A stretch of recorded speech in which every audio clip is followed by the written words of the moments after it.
Thanks for joining Discovery Class. I'm wearing my heavy sweater and my scarf because outside those windows right now, the temperature is minus 29. And I'm in a room that's quite cool, so you'll have to forgive my appearance. Tchaikovsky was the greatest musician that Russia ever produced. Peter Tchaikovsky was to Russian music what Bach, Beethoven, and Mozart was to German and Austrian music. Tchaikovsky's name might not mean very much to you, but if I told you his repertoire, it might make some sense. Concerts and ballets like Swan Lake, The Nutcracker, the 1812 Overture, his Winter Dreams Piano Concerto, they were all his. He was born on May 1840, and he died November the 6th, 1893. In his 53 years, having become his country's greatest composer, he was fraught with the term, "it shouldn't have been done." He should not have done it. He should never have become what I've just described. There are 6 children in his family. He's the middle child. His father, he was a laborer in the ironworks factory. His grandfather, he was a doctor's assistant. We would probably call him a male nurse today. His mother, Alexandra, she played the piano, but she also spoke 3 languages: Russian, German, and French. Peter Tchaikovsky grew up speaking those same 3 languages very fluently. But most importantly, young Peter learned to play the piano at the age of 5. His mother taught him. And within 3 years, at the age of 8, he could read sheet music better than most music teachers. Now you'd think Tchaikovsky, with that beginning, he would naturally become Russia's greatest musician, right? No, he didn't. It didn't happen. His father told him, "You'll starve to death if you think you're going to make a living being a musician. You're going to go to law school." His father's income at the iron factory was becoming now increasingly uncertain. Acceptance into law school was at the age of 12. Tchaikovsky was only 10. He had to make up those 2 years. And he did it by attending a prep school that his father sent him to 800 miles away. Then at the age of 12, he was admitted into law school, St. Petersburg. 7 years to become a lawyer. But being away from home, missing his mother, who was very close to him, caused Peter an emotional trauma that lasted the rest of his life. It was intensified when he was only 14 years old. Do you know what happened? His mother died. The year was 1854. She died of cholera. At law school, Tchaikovsky found an old piano in one of the vacant rooms, and he used to hide himself away on that piano, playing all by himself, often in the dark, while he studied law. One night he sat down and he composed a waltz, and he dedicated it to his mother. and he called it the Waltz of Memory. He didn't tell anybody. His father, seeing the sadness in his son, thought, well, if he's going to study law, he does have an interest and love for music. Why don't I maybe hire a piano teacher? Somebody that would come in and augment his studies in law so that he would have a better attitude to life. The man who was hired was a man by the name of Rudolf Kundiger. He taught private lessons. His father hired him. Trouble is, Peter never liked him. And he didn't get along with Peter. Kundiger didn't like Peter. And he didn't get along with his student. Then one day, Kundiger said to the father who hired him, I'm going to quit. Your son is incorrigible. I can't teach him a thing. As a matter of fact, he's not going to make out to be anything if you think music is in his future. Well, 7 years passed. Peter Tchaikovsky, he got a job. And he was hired by the Justice Department in St. Petersburg. He became a lawyer for the state. But Ron, I can hear you saying, at the beginning of this story, you said that he would become Russia's greatest musician. What happened to him? Well, let me tell you. After law school, this young practicing lawyer, he had the strangest thing happen. In Moscow, 200 miles away, a new music school was just beginning, and it was just opening up.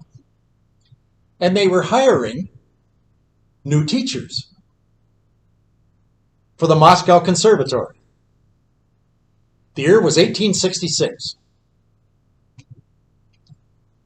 Peter was only 26 years of age.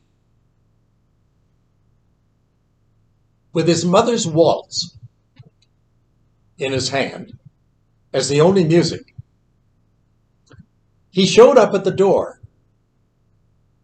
of this new conservatory of music.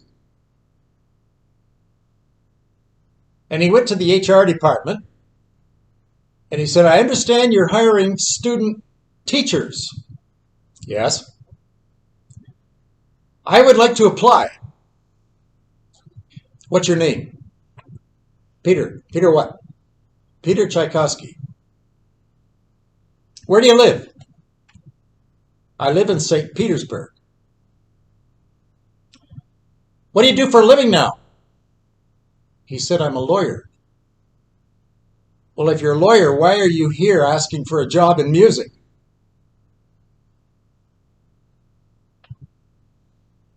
They took him into another room, and in the room they had a piano, and they said to Tchaikovsky, show us what you can do on the piano. He pulled out the music that he had written for his mother's waltz, and he began to play. And as he played, the adjudicators were watching. And these are going to be the new directors of the school. And what they heard was harmony, rhythm, structure, meter, joy, excitement, empathy. They even heard sorrow. And they said, we have never heard this music before. Who wrote it? Peter said, I did. Well, why did you write it? He said, my mother was my teacher, and the only teacher I had.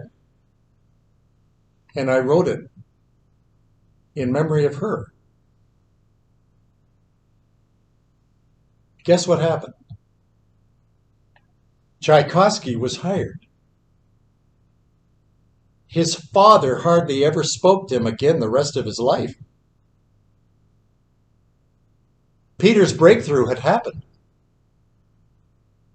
Having left something, he found something. Has that ever happened to you? In those first years at conservatory in Moscow, the world received Tchaikovsky.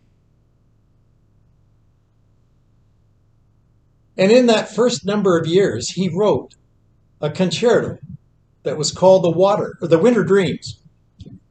And then came the famous classics, one after another. He was teaching students by the day. He was composing by the night. And he loved what he was doing. He couldn't wait to get to work. Students loved him. And at night, by candlelight, he began to write. First came Swan Lake. Then in the next years came The Nutcracker. And then following The Nutcracker came the 1812 Overture. You may not know that overture, but some of the percussion in that piece is drummed out by live cannons just outside the conservatory, that when they come to that part with the orchestra, you hear the loud booming and the resonance of those cannons. That's the song. You've all heard it. France, Germany, Austria, Switzerland, North America, all of Russia began to bathe in his success. Even from Russia, the Tsar invited him to the palace for one of his concerts. And alone in that beautiful palace, with only one guest, the Tsar, he performed one of his concerts. His premieres came out, and they were honored in 1883 in Moscow. Another premiere was set forth in St. Petersburg, 1886. And then one of his pieces was a premiere in Carnegie Hall in New York in 1896. And then another premiere in London, England in 1902. What am I saying? Stick to your dream, class. Regardless of your hardship. In the end, I think something beautiful can happen. What happened in Tchaikovsky, in his life, God saw a similar happening in the life of his children. He brought them into a very strange land. He made them leave their country, Egypt, where they had lived for over 400 years. He marched them through a sea. He guided them into unexplored territory. They're called the children of Israel. 200,000 or 300,000 of them in numbers. They didn't know where they were. They were in a desert.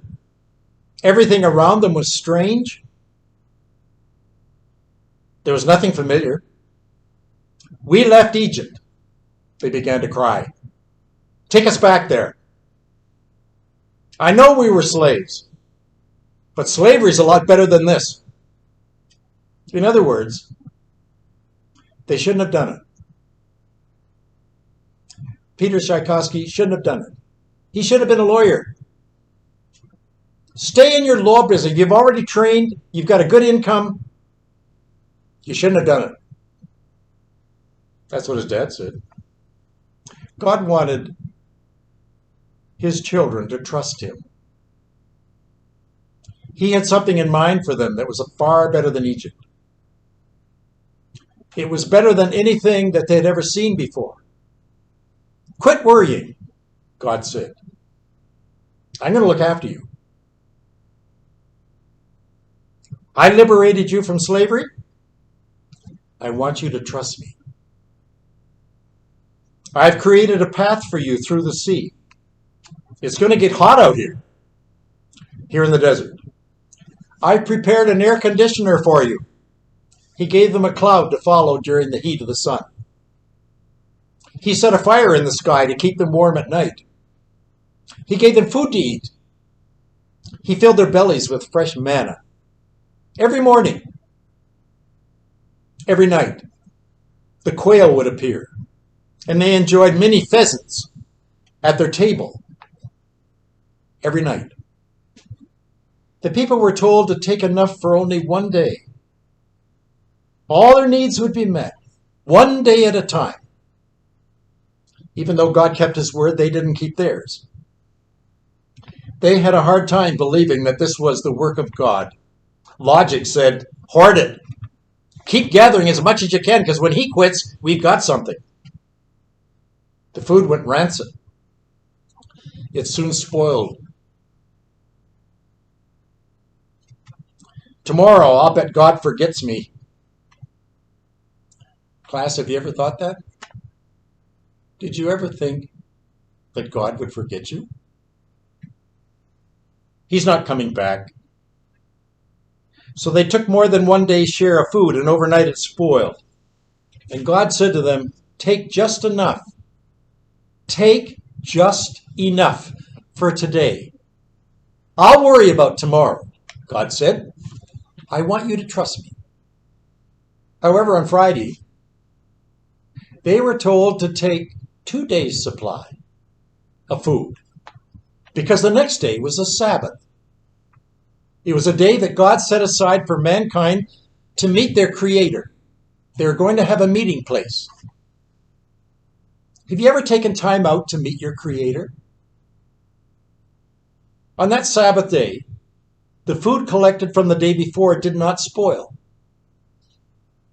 Do you want to know how smart God is? He knows that you and I need a break. We need one 24-hour period when we don't do anything. In other words, we take a day off. You turn the computer off, you go for a drive, whatever it is that you do, we need to stop. In other words, the Sabbath is the day that God's children living here in Calgary, or wherever you reside listening to this program, you look up to him and you say, I don't know where I am. But you say, you do. Please, would you take care of me? Do you know what Jesus did during the last Sabbath of his life on earth? Well, you look at the Gospels. They'll tell you. We'll begin with Matthew. What do you find? Nothing. It's never mentioned. We'll move on to the Gospel of Mark. What does he say about Jesus' last Sabbath? Not a thing. Well, how about Luke's Gospel? He must have said something, didn't he? No, he didn't. He didn't write a thing. Well, then we're only left with John. What did he say? Surely he said something about Jesus' last Sabbath. 0. Again. Not a word. Class, does that mean that Jesus remained quiet? Yes. That's what it means. With 1 week left to live, Jesus kept the Sabbath. Apparently, Jesus thought more of worship than he did of work. If Jesus found time in the midst of a rushing world to just stop and then sit and keep silent, do you think we should too? All kinds of activity, I don't think, is a sign of maturity. None of the Beatitudes read, blessed are the busy. Doesn't say that. Nor does it say, happy are they that are multitaskers, for theirs is the success of Wall Street. Doesn't say that. I think Churchill had it right. We make a living of what we get, but we make a life of what we give. That old proverb says, man is a mere phantom as he goes to and fro. He bustles about, but only in vain. He heaps up wealth, not knowing who's going to get it. Class, I want you to slow down. If God told you, listen to him, Jesus practiced it, you and I need it. Remember, God still provides the manna. Take a day and say, work? No. Worship? Yes. Let me tell you about Dean Farrar. He was the president of Princeton University. Do you know that school? It's part of the Ivy League. Yale, Harvard, Columbia, Princeton. It's the fourth oldest school in the United States, over on the East Coast. They house thousands of students. It has many libraries. If you added all the books in all their libraries, it adds over 10 million books. Dean Farrar, he was asked one day, sir, could you tell us, did something ever happen in your life that you look back on that had meaning today? Without hesitation, he said, oh yeah. Oh yeah. I can remember it as if it were today. He said, I grew up on a farm in the Ukraine. There are 4 of us kids. I was the oldest. The Russian army invaded our country. They murdered, they raped, they stole. On the Farrar farm, when they took over, they didn't touch mom, they didn't touch dad, they didn't touch the kids, but they butchered the chickens, they butchered the pigs, they butchered the ducks, they butchered the cattle and the calves, and they butchered the horses. Farrar's family was decimated. They went into poverty. They starved to death. They gathered weeds, wild onions, and mother, the best she could, made it into soup. For any protein added to the soup, they would catch squirrels, pigeons, mice, snakes, frogs, even mourning doves. But you know, they still trusted God. They were Mennonites, little Mennonite family. And at night, each night, they'd get out the old Bible, and Dad would read from the Bible. And Mom, she made the little kids hold their hands, bow their heads, and she would pray. And then another night, they changed. Mom did the reading, Dad did the praying. And the kids would fold their hands, and there they would pray. A letter came to the farm sometime after the Russians left. Papa Farrar, he had a brother over in America. He had heard of their plight. He had heard that they weren't eating. They were desperate. They were going to die. In his letter, he sent 2 tickets. One was a ticket for the train from where they were over to the seashore, and the other was a ticket for a steamer from the seashore to America. Papa Farrar read the letter to the children, and he said the uncle in America said that he wanted to adopt one of the children if they would like to come and live with him. Because Dean Farrar was the oldest, he was selected to go to America to live with an uncle. 4 days before he was placed on the train, the dad said to the family, Dean is going to leave us. I'm going to find that very sorrowful, and I don't want anything to come into my mind that's going to convince our son to stay. So for the next 4 days, Papa isn't going to talk to any of you. He's going into a posture of silence, so you won't hear Papa talk.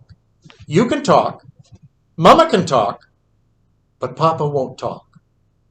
So for 4 days, Papa kept his word. The day of departure came, they went to the train station, and they all hugged. Papa still didn't say a word. Dean wanted his dad to say something because he may never see his father again, and he didn't. When his dad hugged him, he said nothing. And then he got on the train. And he went along and he found a window seat. And there he looked out the window at his papa, his mama, and his 3 siblings. His heart broke. He wanted his father to say something. His father said nothing. And then just as the train was moving out, Papa reached in his bib overalls and he pulled out a piece of meat paper. And on the meat paper, he had scribbled these words. And he held it up for his son to see. And as the train went along, the dad walked with the train. And do you know what the words were? This is what changed Dean Farrar the rest of his life. His father said to him, on that writing, remember Jesus most of all. And then he kept walking and the train kept going and he held it up high. Remember Jesus most of all. When Dean Farrar got to the States, he grew up in his uncle and auntie's home. They treated him as if it were theirs. And they loved him as if he were theirs. And he found a verse way back in the book of Proverbs that really became a matchstone to what he heard from his father. Proverbs 3, 6, and 7. Trust in the Lord with all your heart, and lean not on your own understanding. In all your ways acknowledge him, and he will direct your path. That became his watchword all the days of his life, even as president of Princeton University. Well, class, as I close, that really is your watchword. I don't know if your dad came by you and held up that sign and said what he did. It doesn't matter. You've grown up with a leadership and a mom and a dad that taught you the foundation on which you float almost everything in your life. So, Dean Farrar, if that's you, well done, faithful servant. Inasmuch as you've done it unto the least of these my little ones, Jesus said you've done it unto me. Well, the time on the wall is gone. I can't give you a smile from the sunny side, but I will next week. Thanks for coming by. Sorry for the appearance, but it's not bad now. The sun's out.